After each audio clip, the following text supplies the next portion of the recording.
함께 보실 하나님의 말씀은 로마서 14장 13절로 마지막 23절까지 말씀입니다.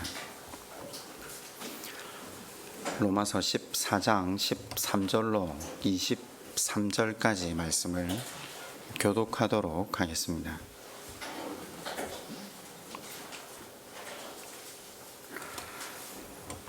그런즉 우리가 다시는 서로 비판하지 말고 도리어 부딪힐 것이나 거칠 것을 형제 앞에 두지 아니하도록 주의하라.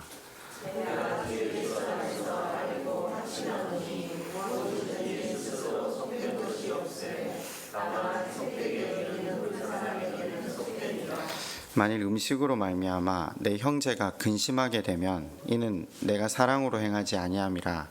그리스도께서 대신하여 죽으신 형제를 내 음식으로 망하게 하지 말라. 하나님의 나라는 먹는 것과 마시는 것이 아니요 오직 성령 안에 있는 의와 평강과 희락이라.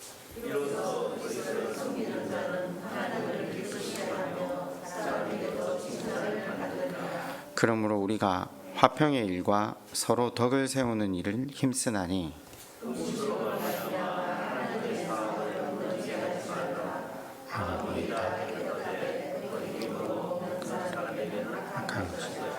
고기도 먹지 아니하고 포도주도 마시지 아니하고 무엇이든지 내 형제로 거리끼게 하는 일을 아니함이 아름다우니라.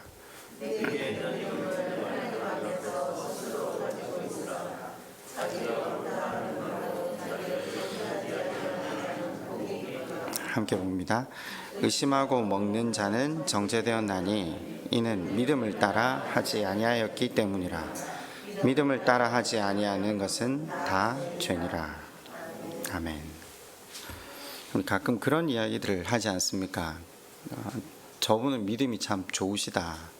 혹은 저분은 믿음이 없는 것 같다. 믿음이 적은 것 같다. 그러니까 믿음이 좋다, 크다, 또 혹은 반대로 믿음이 작다, 약하다고 논할 때가 있잖아요. 되게 어떤 모습을 보고 저분은 믿음이 참 좋으시다, 혹은 저분은 믿음이 별로 없는 것 같다라고 말씀하십니까? 우리가 이제껏 쭉 말씀을 살피면서 여러 가지 측면에서 살폈거든요. 신유의 행사를 행한다, 예언을 한다, 방언을 한다, 계명을 잘 지킨다, 또 맡겨진 자기의 자리를 잘 버틴다. 우리가 생각하는 믿음의 여러 가지 모습이 있을 거예요. 혹은 또 반대로 믿음이 약하거나 믿음이 없다라고 판단할 때는 또 여러 가지, 아마 계명이 기준이 되지 않을까 싶어요. 말씀을 잘 순종하지 못하고 맡겨진 자리를 이탈하거나 버티지 못하는 모습들. 자, 우리는 서로를 보면서 이렇게 강한 믿음 혹은 약한 믿음에 대한 기준이 있어요. 근데 성경은 어떤 믿음을 강한 믿음이라고 하고 어떤 믿음을 약한 믿음이라고 하고 있을까요? 오늘 말씀 안에서 성령의 조명하심과 교통하심이 우리 가운데 넘쳐나서 하나님이 바라시는 참된 성도의 모습은 어떤 모습인가, 그것을 깨닫고 그리로 우리 삶의 방향이 계속해서 전진해가는 복이 있었으면 좋겠습니다. 로마서 14장 1절에는 제가 지금 방금 말한 그대로 약한 믿음, 강한 믿음, 성경이 그렇게 말을 하고 있어요. 14장 1절은 뭐라고 하죠? 제일 첫 구절에 믿음이 약한 자가 있다는 거죠. 15장 1절에 한번 넘어가 보실래요? 맨 첫 절, 첫 구절에 뭐라고 되어 있습니까? 믿음이 강한. 믿음이 강한. 그러니까 강한 믿음도 있고 약한 믿음도 있다. 대조하고 있는 거죠. 14장 1절하고 15장 1절이 대조를 하는데, 사실 로마서가 여기에서 믿음이 약하다 강하다를 끝맺음 짓지는 않아요. 뒤쪽으로 16장 17장으로 더 가긴 하거든요. 근데 여기에서 정확하게 믿음이 약한 자와 믿음이 강한 자가 대조가 되고 있는데, 그런데 하나는 일단 짚고 넘어갑시다. 여기서 믿음이 강하다 할 때 이 믿음은요, 예수 그리스도를 믿음으로 말미암아 주로 시인함으로 말미암아 구원에 이른다 할 때 그 믿음, 그 믿음. 자, 그 믿음에 대해서 이제 어느 정도 정리는 하셨죠. 이게 구원은 우리가 주를 믿는다고 해서 우리의 어떠함이 구원을 이루신 게 아니잖아요. 우리가 주를 알기도 전에 하나님께서 복음, 우리 죄를 위해 예수 그리스도를 우리에게 내어 주심으로 말미암아, 그리고 그 주의 하신 일을 우리에게 덧입혀 주심으로 말미암아 우리가 하나님 자녀가 됐거든요. 그 성경이 말하는 믿음은 이제 그 하나님의 은혜를 깨달은 내 쪽에서의 송구함과, 왜냐하면 우리 반복되게 죄를 짓고 넘어지잖아요. 그러면서도 그 모든 것을 사하고 안아주신 그 감사로서의 반응, 그것을 믿음이라고 하거든요. 이해가 되셨죠? 우리 이걸 계속 설명해 온 거거든요. 자, 그 믿음. 그럼 사실은 여기에서는 뉘앙스를 조금 신앙이라고 표현해도 상관은 없어요. 하나님을 사랑하는 마음, 그죠? 하나님 그분 앞에 설 때마다 송구한 마음, 감사한 마음. 자, 그런 뉘앙스를 가지고 로마서가 지금 어떤 신앙이 연약하고 어떤 신앙은 강하다, 믿음이 좋다, 믿음이 약하다, 믿음이 성숙하다, 믿음이 미성숙하다라는 것을 무엇을 기준으로 나누고 있냐 이 말이죠.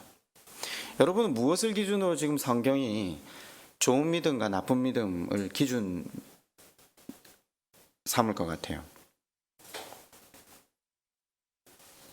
한번 본문이 여러분에게 카톡방에 전해지고 난 다음에 한번 읽어보셨다면 여기 기준이 좋은 믿음과 나쁜 믿음을 나누는 기준이 자유라는 것을 보게 됩니다.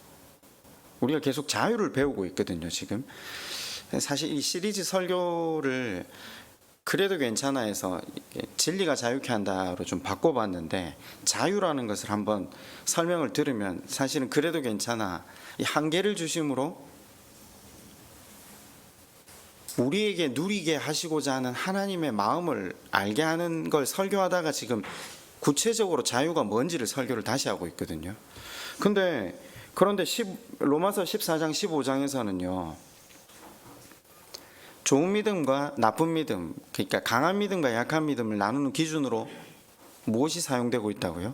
자유. 자, 이때 자유는 우리 지난 시간에 배웠잖아요. 내 마음대로 할 수 있는 무한대의 얽매임과 속박함이 없는 상태를 이야기하는 것이 아니라, 성경이 말하는 자유는 하나님 안에서의 자유죠. 제가 저희 아이들한테 자주 이런 말을 하는데, 너희들 오늘이라도 너희들이 원하고 싶은 마음 무한대의 자유를 누리기 위해서 살고 싶으면 나가라고. 얼마든지 나가라고.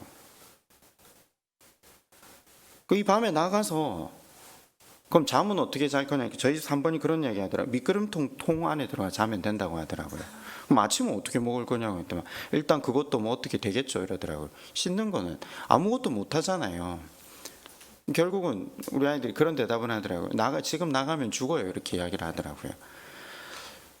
부모 손 안에 있는 것도 기준과 울타리 안에 살아갈 때 그 자녀들이 복되듯이, 하나님은 분명히 우리를 지으시고 하나님이 정하신 기준 안에서 우리를 살게 하심으로 우리를 복되게 하시거든요.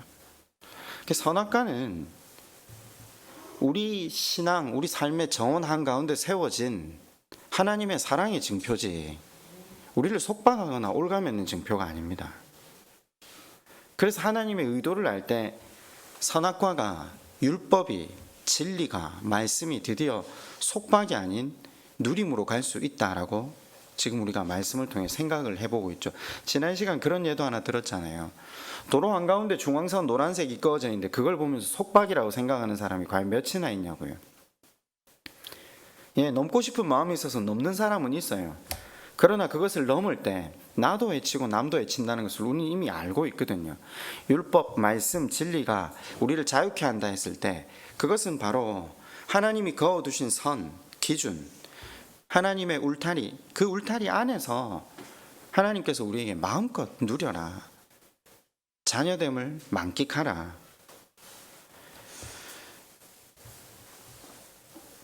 전도서 마지막 부분에서는 주어진 시간을 마음껏 누리고 사용해라.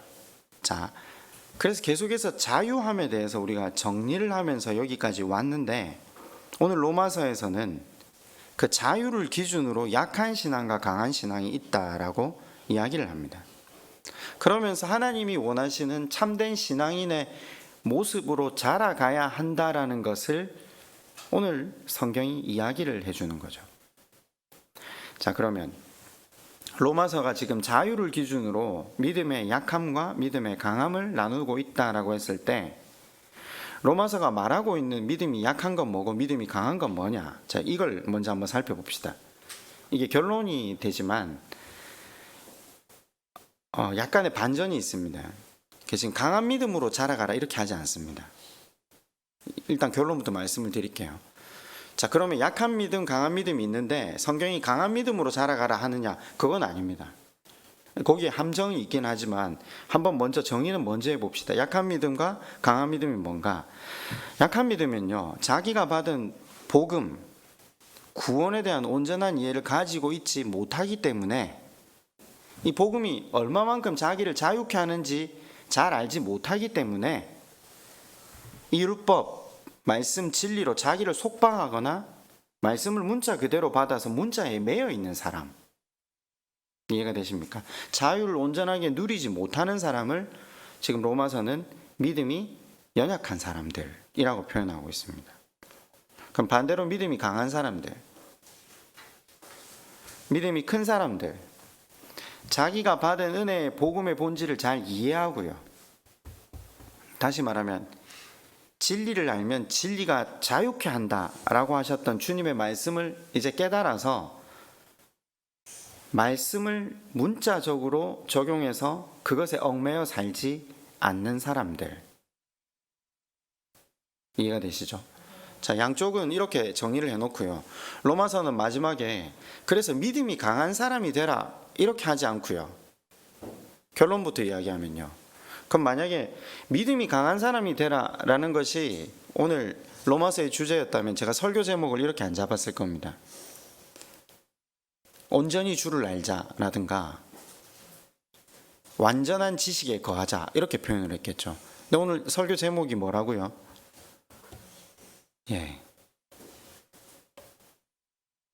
그게 우리가 가야 될 곳이라고 성경이 가르칩니다. 성경은 뭐라고 가르칩니까? 형제를 위해 화평과 덕을 세우는 자가 되라. 이게 결론입니다. 자, 이제 그러면 앞으로 한번 돌아가 봅시다. 이제 구체적인 예를 들어 가지고 이야기를 하면 이게 이제 우리한테 성경이 말하고자 하는 바가 어디로 가는가를 알게 되거든요. 저는 어릴 때부터 신앙생활하면서 제일 한번 이슈가 됐던 문제가 아직도 잊혀지지 않는 게 있는데, 제사상에 올려졌던 예물을 먹을 수 있냐 없냐의 문제였습니다.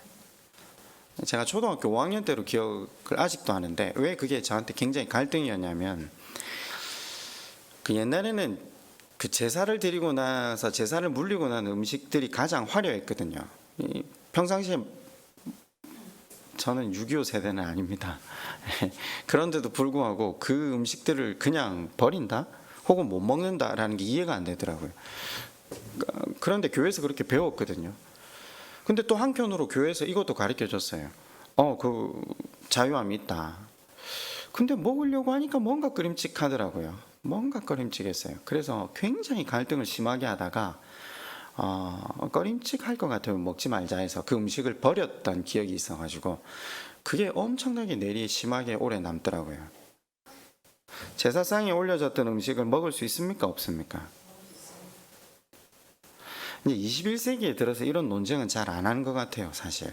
한쪽 편으로 많이 가르쳐졌기 때문이 아닐까요? 자, 로마서 14장 2절로 한번 가보실래요? 우리가 읽었던 앞부분입니다. 어떤 사람은 모든 것을 먹을 만한 믿음이 있고, 그죠? 믿음이 강한 사람이겠죠? 그 다음은요, 믿음이 연약한 자는 채소만 먹느니라. 지금 이 말이 그 말입니다.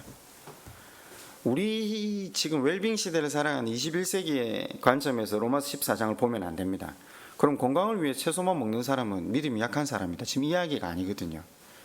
로마서의 배경이 되는 사도 바울이 활동하던 당시에는 시중에 내다 팔던 모든 고기들은 도살될 때 유대인의 율법대로 정결법을 따라서 도살된 게 아닙니다.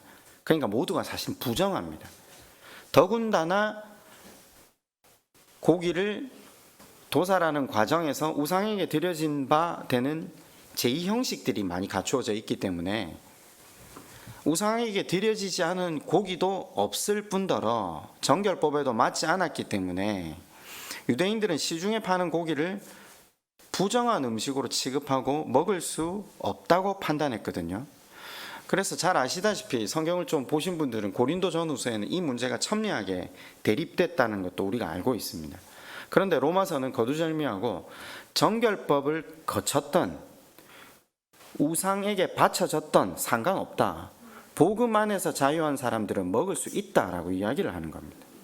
그런데 어떤 사람들은 아직 먹으면 안 된다 생각하는 사람들이 있다는 거죠.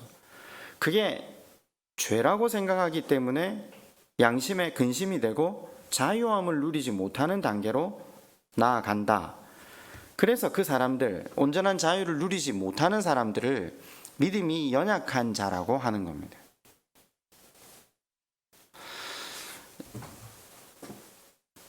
믿음이 연약하다 할 때 한 가지 더 큰 문제는 본인이 자유함을 맡고 본인 스스로가 정죄하는 것에서 넘어서서 14장 5절로 한번 가보실래요? 여기 보면 다른 문제도 또 지적합니다. 특별한 날을 거룩한 날, 더 좋은 날로 지키는 문제에 대해서도 말하고 있죠. 여러분, 얼마 전에 부활절을 지났잖아요. 그럼 부활절하고 오늘 5월 15일 주간하고 어느 주간이 더 중요한 날입니까? 모두가 중요한 날이죠. 그죠? 모두가 주일이고 모두가 같은 날이죠. 성경은 그걸 이야기하잖아요. 그런데 여전히 부활절이 더 큰 주간이다 라는 것에 얽매인 사람들이 있다니까요. 부활절에는 교회를 꼭 나가야 된다. 얽매인 사람들이 있다는 거죠. 자, 그러면서 20절에는요. 밑으로 쭉 한번 내려와 보실래요? 고기 먹는 문제와 더불어서 포도주 마시는 문제에 대해서도 말을 하고 있는 거죠. 자, 무슨 말인가? 연약한 사람들의 특징이 뭐냐? 자기가 먹고 마시는 문제, 또 날짜 지키는 문제에서 자유함을 누리지 못하고 있다는 겁니다. 자기 신념 안에서 이건 나쁘고 이걸 지키는 것이 옳다라고 확신하고 있기 때문에 자유를 누리지 못하는데, 그러면서 반대로요, 믿음이 강한 사람들, 그러니까 복음 안에서 자유를 누리는 사람들을 향해서 정죄하거나 용납하지 못하는 사람들, 그 사람들을 믿음이 연약하다라고 로마서 14장 서두가 밝히고 있습니다. 그죠? 이건 사실 로마서에서 고린도 교회에서만 일어났던 것이 아니라 지금 내 삶 가운데서 일어나고 있는 문제입니다. 10절은 이렇게 믿음이 연약한 자들에게 말씀을 전하고 있어요. 함부로 형제를 비판하지 말고 정죄하지 말라. 그죠? 읽으셨죠? 그런데 자, 우리가 대부분 사실 믿음이 약한 자의 그룹에 속하거든요. 저는 그렇게 생각합니다. 그러면 믿음이 강한 사람들에게는 성경이 지금 뭐라고 말하고 있는가? 우리가 오늘 읽은 본문이 14장 몇 절부터죠?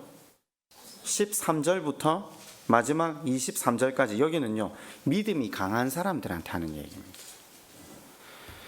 믿음이 연약한 자들에게 1절부터 12절까지 이야기했다면요, 믿음이 강한 사람들한테는 13절부터 이야기를 하기 시작합니다. 왜냐? 올바른 지식을 가지고 있다라는 자부심에, 그 자부심이 교만으로 연결될 가능성이 높기 때문에 이 사람들 이런 생각하잖아요. 나는 복음 안에서 이런 자유를 누리는데 쟤네들 참 안 됐네. 쟤네들 아직도 저러고 있냐? 불쌍한 율법주의자들.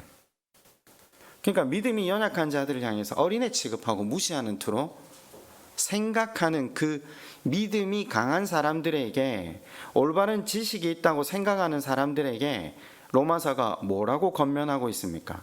너희 자유가 믿음이 연약한 형제들에게 걸림돌이 되지 않도록 주의하라, 이 말입니다. 형제를 멸시하는 것도 큰 문제지만 나는 자유하니까 내 자유를 가지고 내가 누린다는데 네가 무슨 참견이야, 이 자세도 잘못되었다고 이야기를 합니다. 이게 한다름에 보이시진 않겠지만 1절부터 13절이 믿음이 연약한 자들에게 하는 권면이거든요. 나중에 한번 보세요. 이 13절을 왜 13절까지 걸쳤냐면요, 13절 전반부까지는 믿음이 연약한 자들에게 하는 이야기고 13절 후반부에서부터는 믿음이 강한 사람들에게 하는 권면입니다. 한번 보실래요? 13절을. 13절 전반부는 어떻게 돼 있죠? 그런즉 우리가 다시는 서로 비판하지 말고, 여기까지가 누구에게 하시는 말씀이라고요? 믿음이 약한 사람들에게 하시는 말씀인 동시에 13절 후반부는 믿음이 강한 사람들에게, 자, 일단 서두에 결론을 먼저 맺는 게 13절 후반절입니다. 뭐라고 합니까? 도리어 부딪힐 것이나 거칠 것을 형제 앞에 두지 아니하도록 주의하라 하면서 믿음이 강한 사람에게 권면을 시작하는 겁니다. 15절 한번 보실래요? 만일 음식으로 말미암아 내 형제가 근심하게 되면 이는 내가 사랑으로 행하지 아니하니라. 그리스도께서 대신하여 죽으신 형제를 내 음식으로 망하게 하지 말라. 우상에게 바쳐졌던 고기나 포도주 마시는 것이 신앙으로 아무 문제가 되지 않는다. 나는 보고만 해서 확신하기로 이걸 먹는 거 죄가 아니다, 자유다, 옳습니다. 그렇잖아요. 하나님 외에 다른 신이 없거든요. 없는데 사람들이 잘못 알아서 다른 신에게 혹은 다른 우상에게 제사를 드렸다, 절을 했다라고 그에게 바쳤다고 해서 그게 무슨 의미가 있습니까? 사람들의 욕망을 두고 절하고 기도했을 뿐이잖아요. 그래서 그거 먹으면 나한테 무슨 영향을 주거나 나한테 안 좋은 기운이, 해가 미칠 이유가 있습니까? 없습니다. 그냥 우리 생각일 따름입니다. 자, 그래서 일단 성경이 우리에게 계속해서 하시는 말씀, 하나님 바르게 아는 것은 우리에게 선결 조건입니다. 가야 됩니다. 바르게 알지 못하고는 자유함을 누릴 수가 없기 때문입니다. 그런데 지금 로마서는 이제 그걸 뛰어넘습니다. 우리 그쪽으로 가고 있는데 나중에 로마서를 공부하시면 이제 이 문제가 우리에게 이것이 주제라는 것을 알게 되는 날이 올 거지만, 오늘은 아예 그 주제만 한번 짚고 넘어가자는 거죠. 로마서는 무엇이 우리에게 하나님 바라시는 성도의 모습이냐라고 이야기를 하냐면요, 이제 옳고 그름을 넘어서라는 겁니다. 그래서 어디로 가라고요? 참 푸근하시네요. 이쪽으로 가라는 겁니다. 자, 질문 하나 해볼까요? 여러분, 예수님 하면 어떤 모습이 떠오르세요? 예수님 하면 기준, 원칙, 그것이 명확하셔서 공의가 먼저 떠오르세요? 아니면 무엇이든지 다 받아주시고 안아주신 예수님이 먼저 떠오르세요? 근데 사실 사람들이요, 자기가 가진 신앙의 틀을 예수님께 투영하거든요. 그렇잖아요. 우리가 하나님을 어느 정도로만 알고 있을 때는 하나님은 무서운 하나님이세요. 공의의 하나님이세요. 공의가 없는 게 아니잖아요. 공의가 1이었다면 사실 우리가 여기까지 걸어온 것만 봐도 우리 하나님께서 우리를 공의로 대하시지 아니하시고 그 하나님의 놀라운 사랑으로 대하셨다는 걸 알거든요. 알면서도 우리의 제한된 지식이 하나님 그분에 대한 이해를 좁게 하는 것이 사실이었거든요. 근데 우리가 성경을 통해서 뭘 배웁니까? 하나님의 어떠하심을 계속 배웠잖아요. 근데 굉장히 역설적이게도 하나님의 어떠하심을 배우는 데는 누구를 보면서 배웁니까? 탕자를 보면서 배웁니다. 아브라함을 보면서 배웁니다. 야곱을 보면서 배웁니다. 다윗을 보면서 배운 거죠. 그리고 종국에는 내가 아내를 2번이나 팔아먹는 인간이었구나. 내가 일평생 돈을 향해서 쫓고 마지막 순간까지도 그거 포기하지 못하던 야곱 같은 인생이었구나. 그런데 그런 나를 하나님께서 공의로 대하시지 아니하고 무한대의 사랑으로 덮어주셔서 오늘 여기까지 섰구나. 그럼 내가 이제 행해야 될 건 뭡니까? 동일하게 받은 사랑을 흘려보내는 푸근한 인생으로 나아가는 것, 그것이 당연히 하나님께서 우리에게 바라시는 모습이 아니겠습니까? 믿음이 연약한 자들, 제대로 된 지식과 제대로 된 복음의 이해 없이 자기 나름대로 옳고 그름을 따졌기 때문에 이분들도 믿음이 강한 자들을 정죄했거든요. 비판했거든요. 우리는 오늘 교회를 살아갑니다. 교회 안에는요, 말씀을 온전히 다 아는 사람들만 있는 것은 아닙니다. 다들 부분적으로 알거든요. 시간이 굉장히 오래 걸리는 작업이에요. 근데 부분에 갇혀 있을 때 제일 큰 문제가 뭐냐면, 부분에 갇히면 내가 다 안다는 생각을 해요. 오히려 그 부분보다 더 많은 것을 알기 시작하면 내가 완전히 모르는구나라고 합니다. 내가 알 수가 없구나. 내가 하나님의 이 부분 밖에는 이해할 수 없구나. 이쪽으로 가는데, 실제로 처음에 믿음이 연약한 사람들은 내가 다 안다고 생각을 합니다. 그럼 이건 어떻게 할 수가 없거든요. 그런데 또 이 한편에 믿음이 강한 사람들, 올바른 지식을 기준으로 옳고 그름을 따지고 행동하던 이 사람들, 그러니까 이건 먹어도 돼. 이것도 옳고 그름을 따지는 거거든요. 쉽게 말해서 사도 바울이 지금 이 두 부류의 사람들 모두에게 하는 이야기의 핵심이 뭐죠? 옳고 그름 그만 따져라. 모르는 상태에서 옳고 그름을 따지는 것과 아는 상태에서 옳고 그름을 따지는 것, 그거 그만해라. 지금 그 이야기입니다.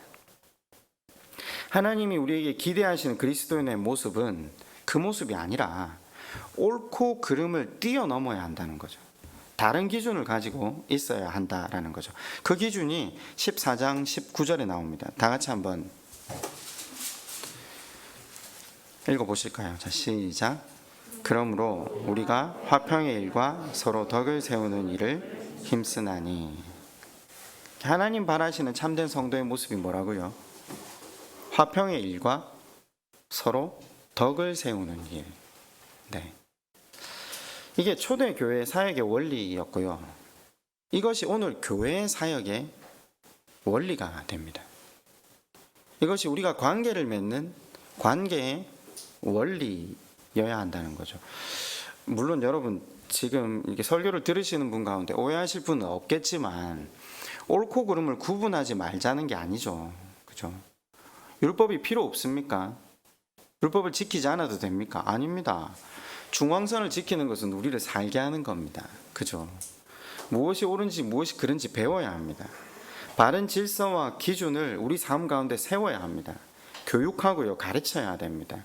그래서 교회의 정책의 방향성은 옳고 그름을 기준으로 세워져야 합니다. 반드시요. 그런데 신앙인에게 있어서 그 기준보다 더 높은 다음 기준이 존재한다는 것을 오늘 로마서가 우리에게, 하나님께서 우리에게 말씀하고 계신 겁니다. 분명히 교회는 세워진 기준이 있습니다. 세례 받아야 된다. 네. 예배 드려야 된다. 지금 제가 이 사도 바울 역시도 지금 이런 기준들을 세워 놓았거든요. 근데 사도 바울이 그 기준을 본질이라고 했다면요, 그걸 뛰어넘는 걸 비본질이라는 표현을 쓰는데, 사도행 예를 들어보면 굉장히 좀 수월케 우리가 이걸 접근할 수 있습니다. 사도행전 15장으로 한번 가보실래요? 사도행전 15장.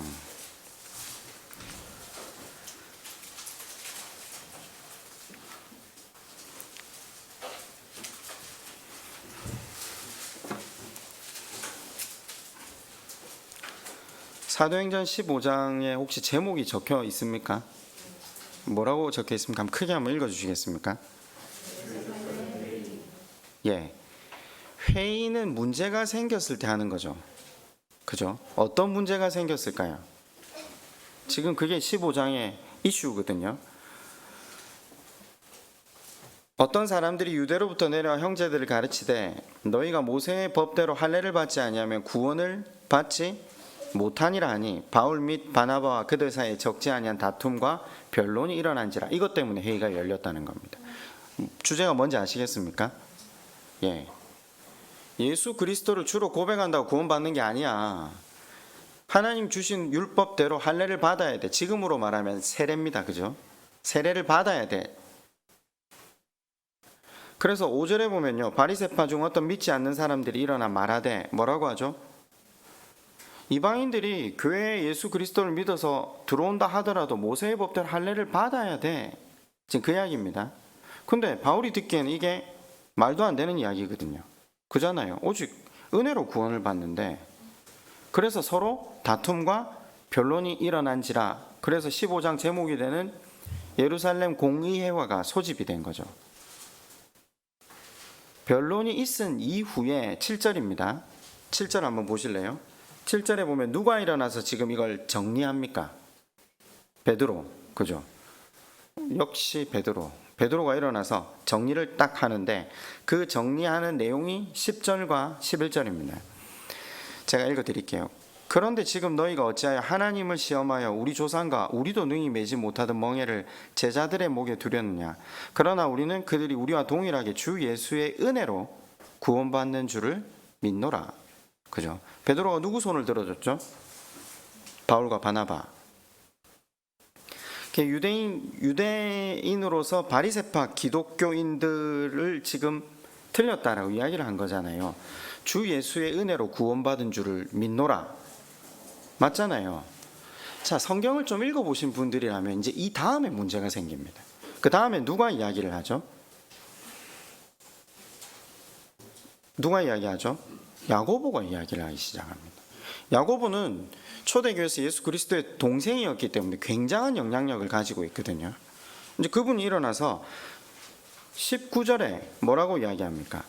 그러므로, 이게 지금 야고보 이야기입니다. 그러므로 내 의견에는 이방인 중에서 하나님께로 돌아오는 자들을 괴롭게 하지 말고, 다만 우상이 더러운 것과 음행과 목매어 죽인 것과 피를 멀리 하라고 편지하는 것이 옳으니, 이렇게 돼 있죠.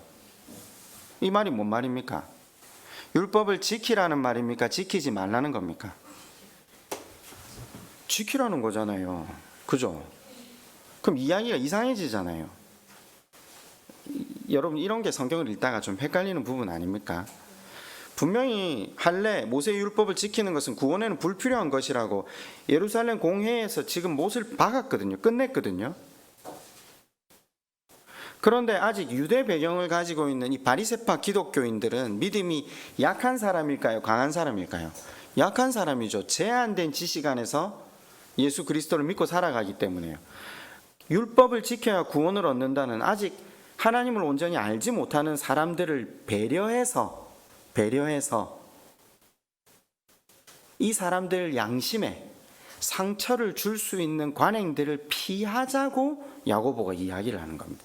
다시 율법으로 돌아가자는 말이 아니라 믿음이 연약한 사람들을 배려하기 위해서 관행들을 멀리하면 어떻냐.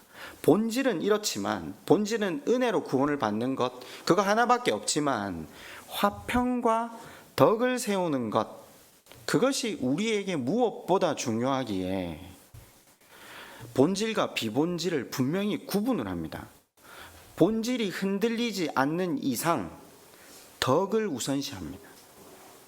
할례 받아도 된다는 겁니다. 그 사실 성경을 읽다 보면 이런 일들이 굉장히 많습니다. 바울이 하는 일을 보면 자세히 읽어보시면 이 질문이 굉장히 많았어야 됩니다. 이랬다가 저랬다가 하거든요. 디도에게는 할례를 강요하지 않아요. 갈라디아서 2장 이하에 보면요. 근데 디모데한테는요, 할례를 강요해요. 할례를 하게 해요. 이게 이랬다 저랬다 하는 것 같지만 다른 기준이 있다는 거죠. 어떤 기준요? 화평과 덕의 기준 아래에서 사도 바울이 일을 계속 반복해서 하고 있어요. 성경을 읽다 보면 헷갈리는 부분이 나오면, 사도 바울의 의도가 여기 있다는 것만 알면 성경이 이제 더 이상 헷갈리지 않아요. 제가 한 10여 년 전인데 울산교회 고등부 수련회를 이제 갔던 적이 있었어요. 더 K 호텔에서 했던 건데, 제가 아직도 기억이 나는 장면이, 차를 이렇게 대고 내려서 이제 본관으로 들어가기 위해서 차를 뒤쪽에 주차하고 탁 내렸는데, 뒤쪽에 주차하니까 그 고등부 수련회 참석했던 이제 아이들이 주차장 뒤편에 와서 담배를 피우고 있더라고요. 이제 제법 많은 숫자가 같이 모여서 담배를 피우고 있길래 탁 내렸는데, 일제히 제 얼굴을 보잖아요. 일제히 얼굴을 봤는데 일단 아무도 전혀 인사는 고사하고 계속해서 하던 일을 하더라고요. 그 제가 순간 얘들 교회 온 지 얼마 안 된 애들이구나. 내 얼굴을 모르구나. 제가 유명해서가 아니라 우리가 건물이 같은 건물을 써놓으니까 늘 오가면서 늘 얼굴을 보고 또 오랫동안 그 같은 교회에 있으니까 어쨌든 여러 번 갔었거든요.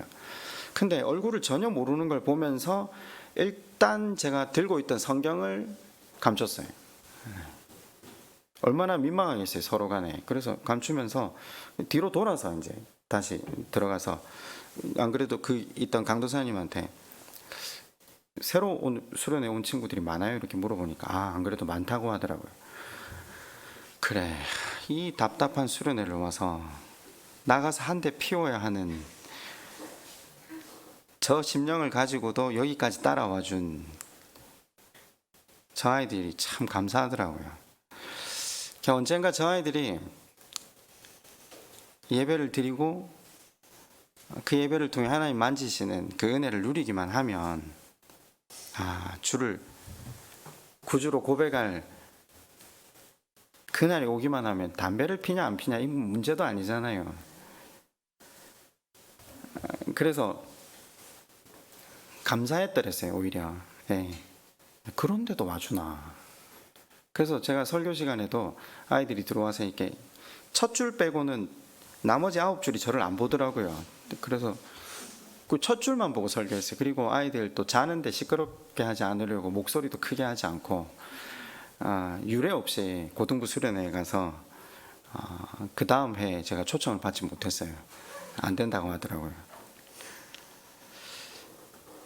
청년들은 좋아요. 중고등학생들이 담배를 피는 건 텐데, 만약에 우리 교회 장립 집사님이 교회 앞에서 담배를 피고 계셨다 이러면 어떻게 해야 됩니까? 한번 여쭤봅시다. 어찌해야 됩니까? 담배 피우는 게 죄라고 생각하지 않습니다. 저는. 여러분도 어떠실지 모르겠지만 저는 조금 더 거기에 대해 자유합니다. 성경이 말하는 바가 무엇인가, 성경이 말하는 바 죄의 본질은 내 중심적인 거잖아요. 여기에서부터 시작하는 거거든요. 그럼 제가 그분을 만약에 뵀다면요, 이건 피하지는 못할 것 같습니다. 장립 집사님이니까요. 그죠?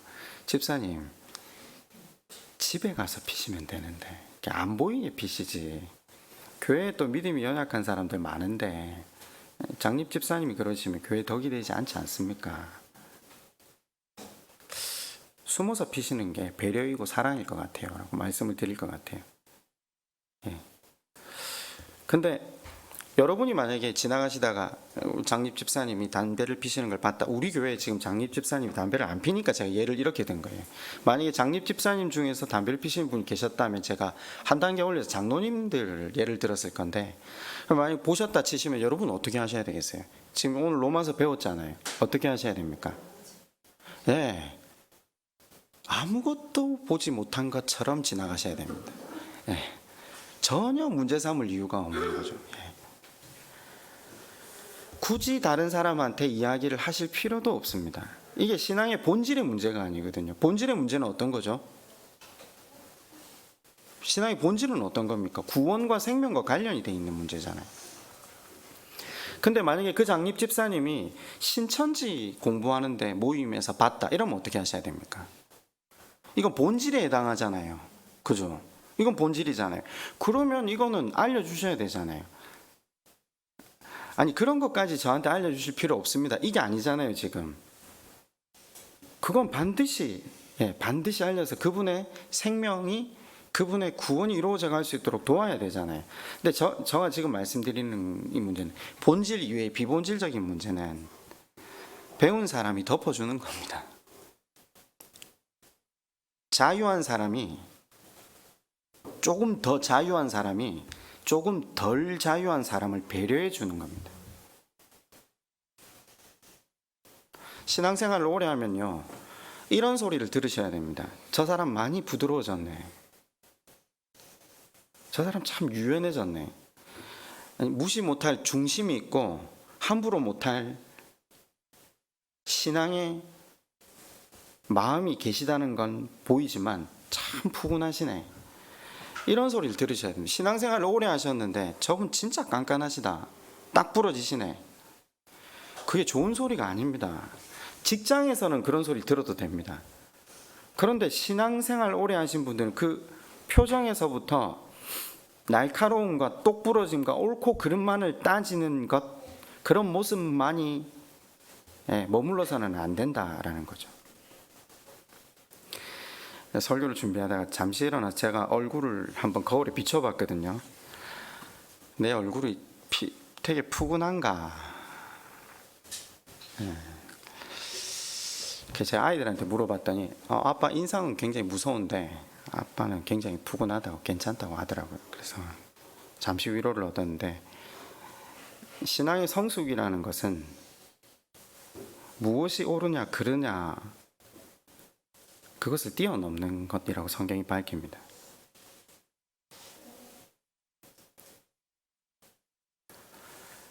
여러분은 어떠세요? 여러분은 옳고 그름에 매여 계세요? 아니면 사람을 살리고 사람을 세우는데 여러분의 신앙의 걸음이 옮겨가고 계십니까? 교회 안에서는 사실 본질과 비본질을 가지고 싸우는 모든 문제가 본질을 가지고 싸우는 건 아닌 것 같아요. 뭐 하나님 삼위일체 가지고 싸우거나, 그죠? 뭐 십자가의 능력, 뭐 예수 그리스도가 동정녀 마리아에게서 나셨냐, 그런 거 가지고 교회에서 안 다투는 것 같아요. 교회에서 주로 싸우는 이유는 뭐 강대상을 나무로 하냐 크리스탈로 하냐, 그죠? 교회 안에 피아노를 놓냐 마냐, 드럼은 되냐 아니냐. 그러다가 우리가 보통 한국 교회는 어디로 갑니까? 너 몇 살이야? 여기로 가죠. 너 뭐 직분이 뭐야? 감정 싸움이죠. 아니요. 본질은 목숨을 걸고 지켜야 됩니다. 그러나 비본질은요, 참아주면 됩니다. 연약한 사람을 위해서 넘어주면 됩니다. 화평과 덕을 세우기 위해서 모든 문제들을 처리해 가면 됩니다. 모쪼록 옳고 그름을 따지는 수준을 넘어서서, 사실 이 수준을 넘어서면요, 내 자신이 자유하게 됩니다. 내가 주 안에서 참 주께서 허락하시는 은혜를 누리게 되는 거죠. 그래서 그걸 뛰어넘어서 화평과 덕을 세우시는 참 자유인들 되시기를 주님의 이름으로 축원드립니다. 우리 한번 기도할까요?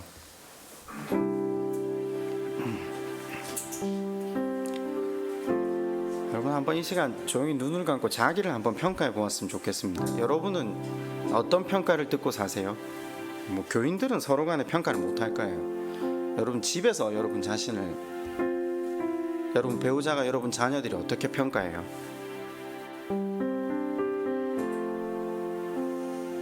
신앙의 입장에서는 어떤 것이 칭찬일까요?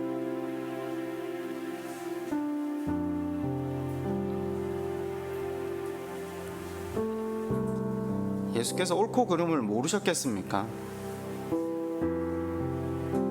근데 그걸 따지지 않으시고 사람 살리기 위해서 늘 은혜를 베푸셨습니다. 그리고 그것조차 안 되어서 당신이 죽으심으로 우리 모두를 덮으셨습니다. 모쪼록 그 주님 닮아가기를 원한다고 한번 하나님 앞에 기도하시는 시간 되었으면 좋겠습니다. 기도하겠습니다.